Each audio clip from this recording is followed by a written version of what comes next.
I really like my red hair with, or my like blondish ginger hair with gray. I think it's like my favorite thing to wear at the moment. So got the sweater from my mom. I just wanted to like talk about a little bit of castings and how the fashion week went. We casted a men's Paris Fashion Week show, and I just want to share a little bit about the whole process and some tips and advices if you're interested in working in this industry, either as a model or working in casting or production or anything to do with fashion shows. I think it could be very helpful for you. Honestly, I just want to share my knowledge and all this information because I know it's very hard to find anything about this job, and I think it's a really cool job and more people are interested in it. I get a lot of like questions on Instagram also about all these castings and how they work, how they can get into it. I usually assume that people, when they message me, they want to model and that's why they message me, but a lot of times it turns out to be that they're interested in doing castings. I just want to give you a little bit of an overview kind of thing about how a fashion show casts their models for the show. I'm really happy that you're here and joining my little chat. Casting has been my main job for the past 6-7 years, pretty much since I graduated uni, and I consider myself like very lucky to somehow end up doing such an awesome job because I honestly never thought about like having a job like this, and it's really great to meet so many people and work with such amazing brands and teams. I did not know anything about how fashion shows work or what a model agency is or how like models get booked for any jobs or what casting is or what a casting director is. Like I knew that there were some for like movies, but I had no idea that there's casting for like models and fashion stuff. Before I moved to Paris 10 years ago and started uni, and I was fortunate enough to get to know a really amazing model agent who kind of noticed my talent for recognizing faces and knowing everyone's like names and, you know, knowing a lot about like fashion and models, and she kind of helped me to get into this industry. I can talk about it more, like how I ended up having this job. If you're interested, let me know. I would love to give you a little you know, just a little walk down memory lane kind of video. But anyways, so in my previous video, you could get a very general idea about castings and how some things work, but right now I want to talk a little bit more specific about this one show that I worked on. As I mentioned there, most shows and most brands and casting directors, they work very differently. They have different process, different organization systems, different everything, and I don't want to share too detailed things about their process because I don't want to give out their work. And if you hear that like someone does things different or you get like other informations, it's probably because they're working in an entirely different way. So don't be surprised if something is not exactly the same as you heard from someone else. So that's just a little disclaimer. And we did the casting for this amazing LA-based brand called Amiri, and they show every year in Paris. This was my second time working on this show, and everyone is just so genuinely nice at this brand. Like honestly, I was not feeling stressed or overwhelmed at all. Like yes, we worked a lot and it was a lot of work. The Amiri team and our casting team and everyone who worked on this show were just like very easy to work with and very kind and nice and patient about everything. So it was a very good environment to work in. I think you could really feel this calm energy the whole time we were there. Our casting team is 4 people. Usually there is a main casting director, and then there are like more like senior, junior casting directors, and then some assistants or interns. We already worked together last season with the same team, so it just made the whole process like so smooth, so easy. Like no one had to really, you know, tell or discuss or whatever. So it was so nice. Working as a freelancer, it's, you know, very unusual that you have the same team on each show or on each like season when you work, everyone is working on their own, so they kind of have to make a choice which team they work with, as most shows are overlapping. So it's very hard as a casting person to do like multiple shows because they do casting the same time for different shows. I'm really happy with this one as I want to get back more into menswear shows, and in the past 4 years I worked on a lot of women's shows, which was amazing, and I'm super happy and grateful for it. But I would love to do more men's shows as menswear is like my main interest. That's what I studied. So yeah, I was like very lucky to work with this this amazing brand, and the clothes were just like so beautiful. Like I could talk about it all day long. Honestly, if any of those outfits would fit my size, like I would wear them anytime. Anyhow, so we did some show preparations with one of my colleagues, which was really nice because we know each other. We already work together a lot, so we kind of divided the work very easily and it just went super smooth. And also, you know, it was just nice and fun to work together and do this whole prep work, because there hasn't been that many shows that I like worked on from like the very start until the very end. So I kind of love to be involved in the whole process. It just makes everything so much easier because I remember people better. I get to know like the new faces much easier, and yeah, I just like doing chartings and nerdy stuff. Charting things on Google Sheets, it's kind of like my fun, safe place. So, and the preparation work is a lot of that kind of work.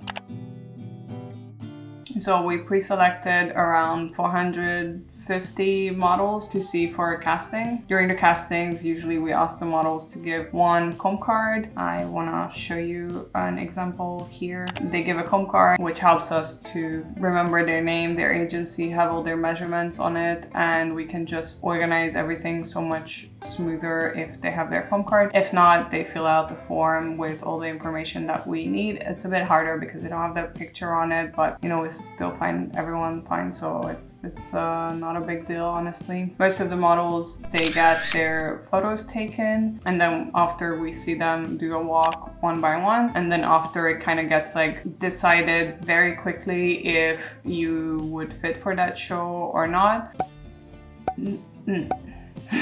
The models who we find bright for the show, we make them wait a little bit so then we can introduce them to stylist and the creative director and other people who work with the brand. And then sometimes they try on outfit, especially when there's like very specific fits of different things. Each season has something very specific that requires a certain body type or look or height or something. That's also a big important part in the selection. After we print the pictures, or the team prints it for us, and then we make boards with the people who made the shortlist, kind of, and then we check their options if they are available for that show. The models who didn't make the shortlist and they didn't make the board, but we are holding their options, we try to do their releases as soon as possible, which basically means if we are holding first option for them and we already know that they won't work with us that season and we're like 100% sure, we send the agent an email saying that we can release that model from the show. So it's very important for us and also for the agents and for the models to do this as soon as we are sure that we won't be moving forward with that model, because this way there's a better chance for them to book another job. But it takes a long time to go through everyone's like cards and everyone's like notes, because we see so many people, and I just want to make 100% sure every time that we are not releasing someone that we actually like but maybe mix up their name, or you know, God knows. So I'm always very like careful to do these releases, and I'm usually a little bit nervous also to do this. So it's not always 100% sure, but most of the time, if you know, you go into a casting and then they tell you thank you, bye, usually they won't move forward with you. Doing the releases always feels a little bit sad, because you know, that means that that model didn't get this job. Logically, I know that not all 500 people who come to the casting can get the show, because in the end it's only like 50 people who are in the show, and you know, that's like 10% of everyone that we see. If you count like all the portfolios that we go through, which is like 2,000 portfolios, then you know, it's even less. It's like what, like 2.5% the people who actually make the show. So it's like a very tiny amount. You know, the odds are not like super good. As you can see, it's a lot of rejections, and I might be a little bit too like sensitive and emotional for this job, but I just always feel so bad. Yeah, I just feel so bad like every fucking time when I do this. But yeah, it's honestly really like a job interview that you go to, and or maybe you apply to like 100 jobs and then in the end you only get one. It really sucks. But yeah, modeling is also a tough freelancing job if you think about it. But I can talk about rejections and all these kind of things if you want to, and I also want to like involve some of my model friends to talk about these kind of things. I believe it's very important and very interesting to discuss from their point of view and our point of view. That's something for next time maybe. Anyways, so then after, with the people who are on our boards, the creative team decides which look goes on which model, and a lot of times it's not decided all at once. It's like kind of decided like as we go, and as we start trying things on, they decide like, okay, this look could look nice on this person, or like, oh, this look didn't work on this person, so let's try it on this person. So it's very different, this whole like creative process, how they decide like what works on whom.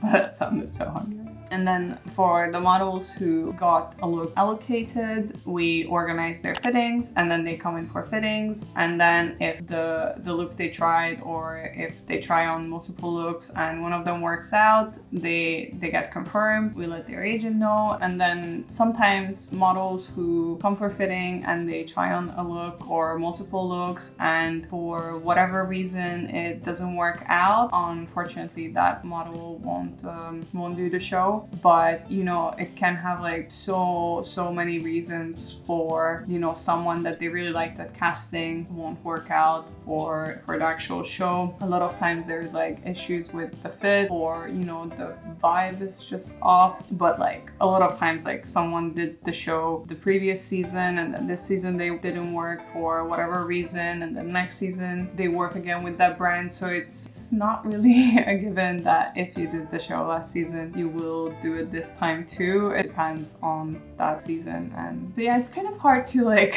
be very like concrete about any of this because it's very subjective.